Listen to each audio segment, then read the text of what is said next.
I'm Isaac Shur, MA candidate in philosophy at Georgia State University.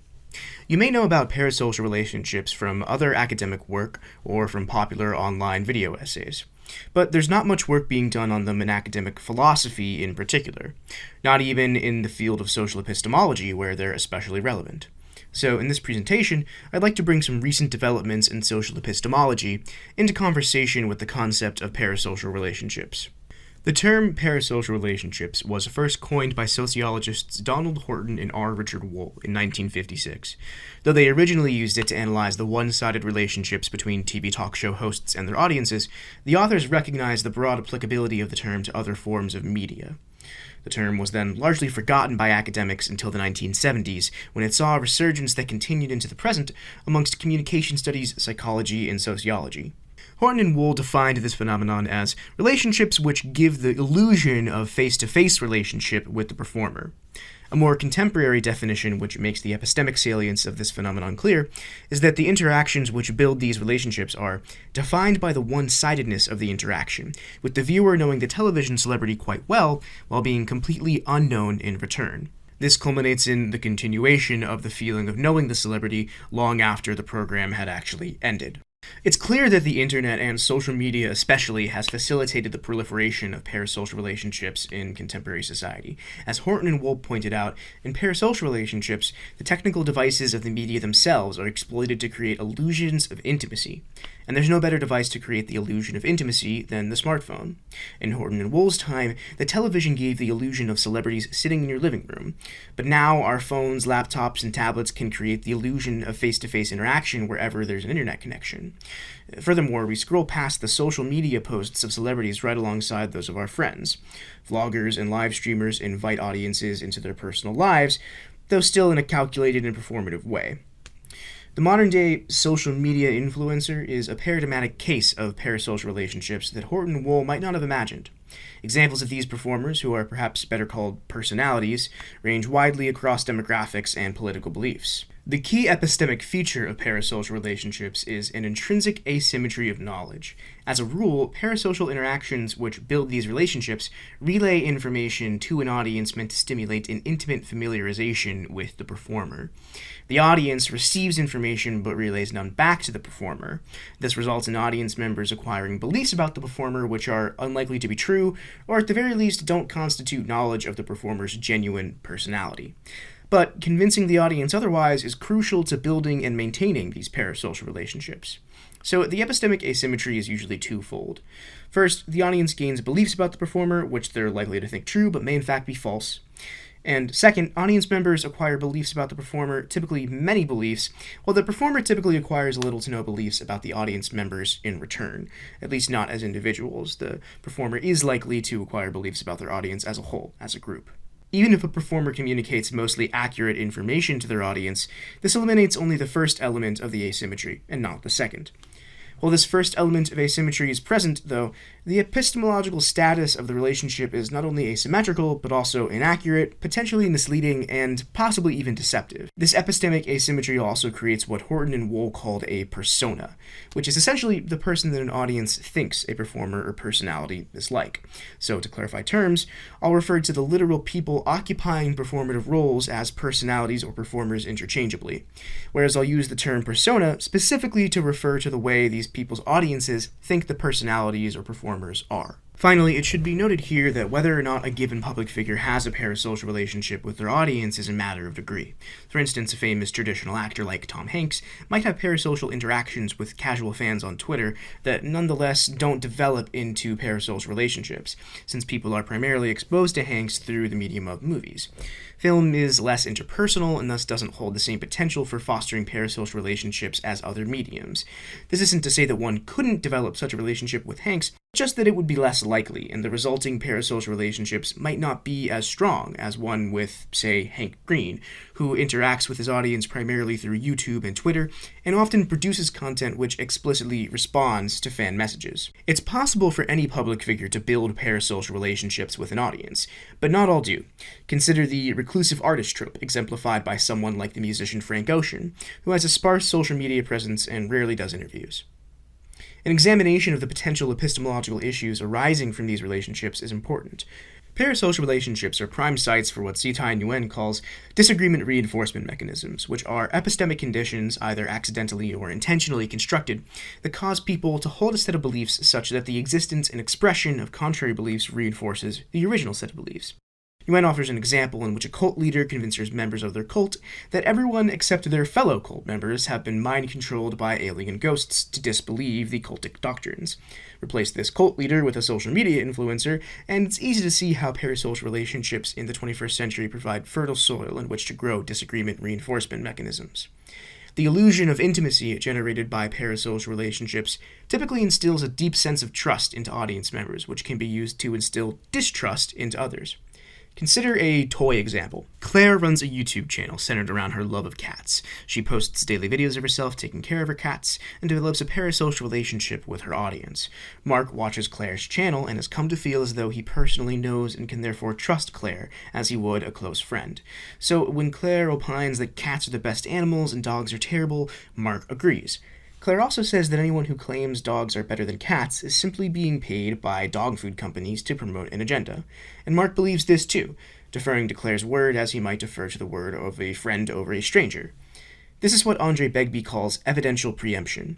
Claire has preempted any opposition to the views she instills into Mark by anticipating and preemptively explaining away the dissenting view. So, when Mark sees people walking their dogs, seemingly enjoying themselves, he believes they're being fooled by the dog food industry into thinking dogs are good. As Nguyen notes, evidential preemption serves as a disagreement reinforcement mechanism. Throw another YouTuber and audience member into the mix, Sam, who is similar to Claire except her channel is about dogs, and Sam's audience member, Jack. When Jack and Mark interact with each other, the evidential preemption constructed by their parasocial relationships with Sam and Claire respectively act as a disagreement reinforcement mechanism. Both Jack and Mark trust these YouTubers to such a high degree due to the illusion of intimacy in the relationship that any argument put forth by one of them for dogs over cats or vice versa will only widen the divide between the two. Their dialogue only reinforces their disagreement. Now all we need to do is replace disagreements about cats and dogs with disagreements about the left and right wings of politics, and we can see how troubling this phenomenon is. I argue that parasocial relationships, especially ones between political commentators and their audiences, are one of the reasons why American society has become so increasingly polarized. Parasocial relationships and the disagreement reinforcement mechanisms within them also contribute to a larger problem identified by Nguyen: echo chambers. Nguyen defines an echo chamber as an epistemic community which creates a significant disparity in trust between members and non-members by excluding non-members through epistemic discrediting, while simultaneously amplifying insider members' epistemic credentials.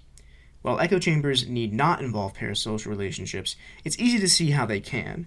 The same false sense of intimacy which fosters trust in a persona for audience members can also foster distrust of non-members. Consider the rampant distrust in the mainstream media instilled into the voter base of Donald Trump, who utilized both television and social media to baselessly contest the results of the 2020 U.S. presidential election, only to be met with fervent support from his trusting audience.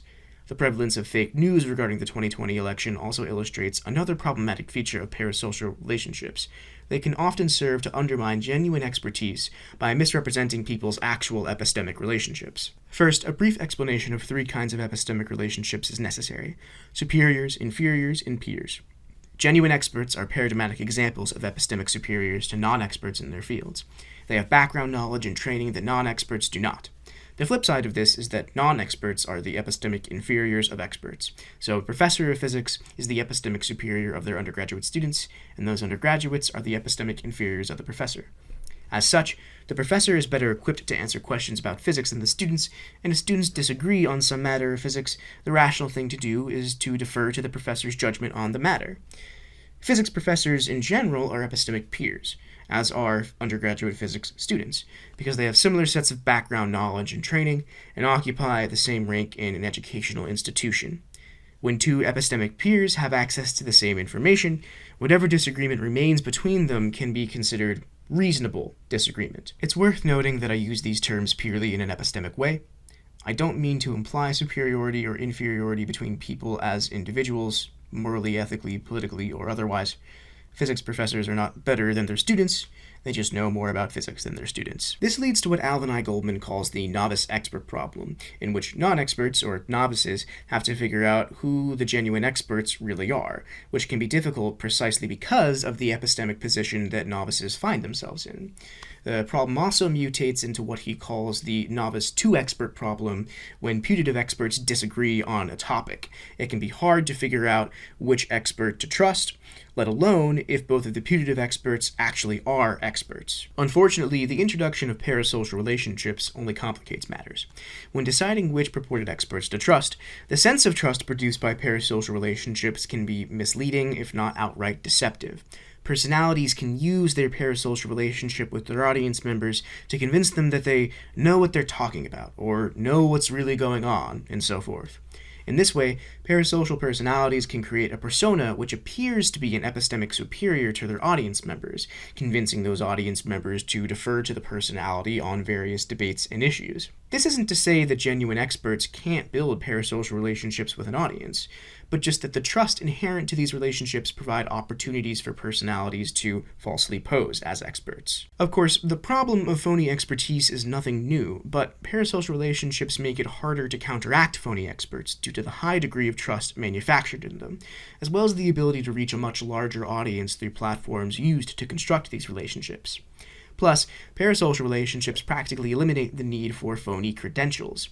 People trust their friends not because of the degree that they have or the institution which platforms them. As Sarah Stroud points out, people just are epistemically partial to their friends qua friend. By mimicking friendship and the trust that goes with it, parasocial relationships allow personalities to construct personas which seem to be epistemic superiors without relying on any appeal to a credential, but instead just the trust instilled in their audience. This contributes to the ever-growing problem of false balance in news and media, identified by MRX Denteith. According to Denteith, false balance occurs when a media platform gives equal weight to opposing sides of a debate, despite each side not being epistemic peers.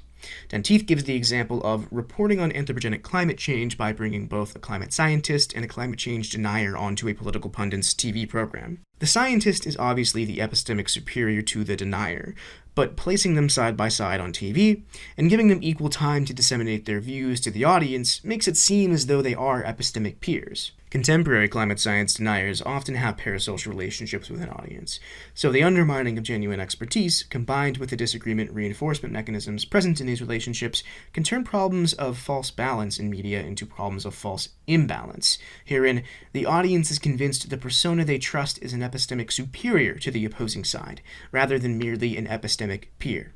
Denteith argues that false balance in media contributes to the prevalence of fake news. It follows then that parasocial relationships also contribute to this to the degree that they contribute to false balance, or more problematically, false imbalance. Given the problems I've posed throughout this presentation, it's tempting to label parasocial relationships as categorically bad things which ought to be avoided. This would run counter to Horton and Wohl, who thought that despite the potential harms, there's also potential benefits, such as the opportunity for exploration and development of new role possibilities, as in the experimental phases of actual or aspired to social mobility.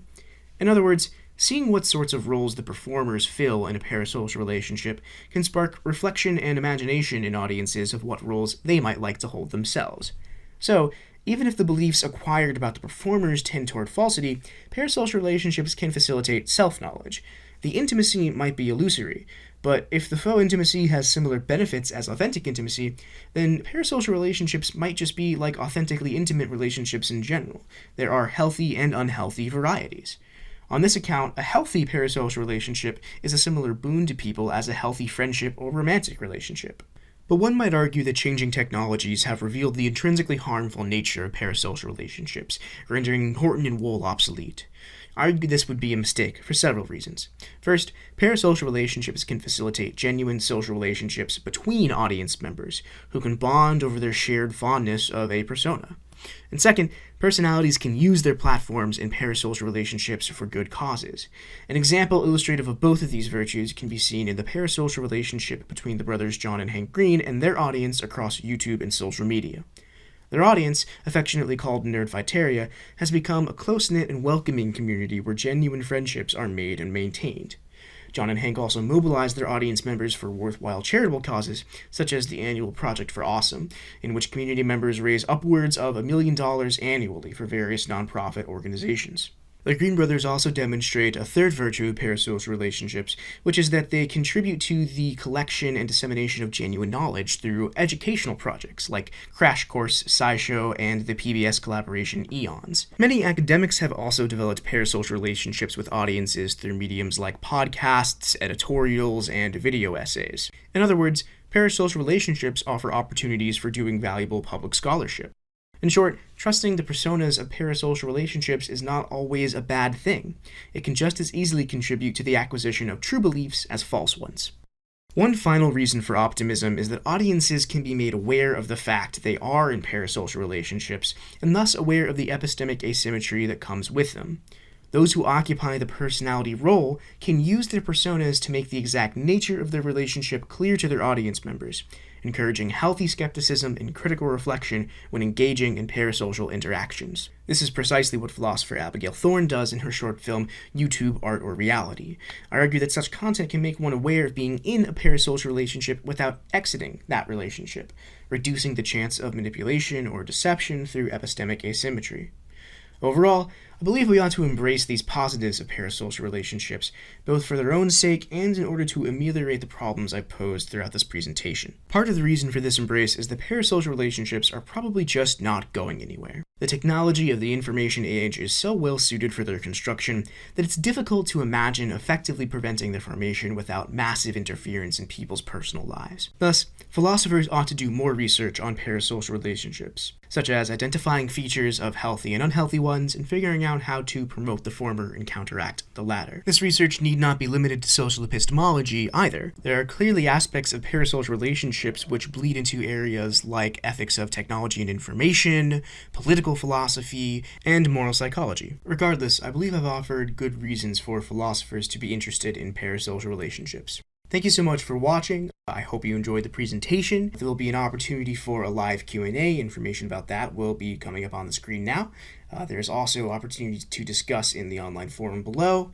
Also feel free to reach out to me personally with questions, comments, or requests for a draft of the full paper. My email will be put up on the screen, as well as a link to my Phil People page. Feel free to follow me on there. And thanks again for watching.